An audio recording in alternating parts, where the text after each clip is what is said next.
পঞ্চগড় জেলা বহু আবর্তন ও বিবর্তনের মধ্য দিয়ে পঞ্চগড় জেলার অগ্রযাত্রা শুরু হয়েছে এবং এখনও তা অব্যাহত রয়েছে।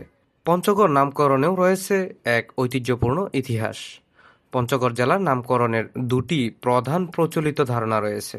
প্রথমত, এটি প্রাচীন পুণ্ড্রনগর রাজ্যের পঞ্চনগরী নামক একটি অঞ্চলের নাম থেকে। দ্বিতীয়ত, এই অঞ্চলটি 5টি দুর্গের জন্য পরিচিত, যেখান থেকে পঞ্চগড় অর্থাৎ 5টি দুর্গ নামটি এসেছে। পঞ্চনগরী থেকে পঞ্চনগর।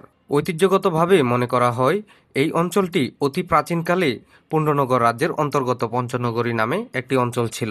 কালক্রমে এই পঞ্চনগরীর নামটি পরিবর্তিত হয়ে পঞ্চগড় নামে পরিচিতি লাভ করে। 5টি দুর্গ থেকে পঞ্চগড়।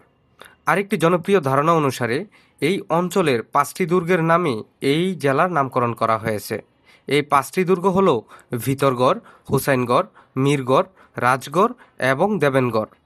পঞ্চ মানে 5 এবং গড় মানে দুর্গ বা স্থান, তাই পঞ্চগড় নামের অর্থ দাঁড়ায় 5টি দুর্গ।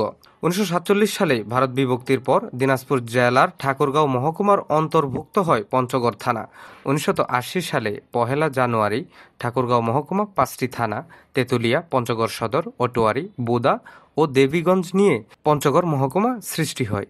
1984 সালের 1 ফেব্রুয়ারি জেলায় উন্নীত হয় পঞ্চগড় মহকুমা। ডিয়ার ভিউয়ার্স, দেখা হবে অন্য কোনো ভিডিওতে।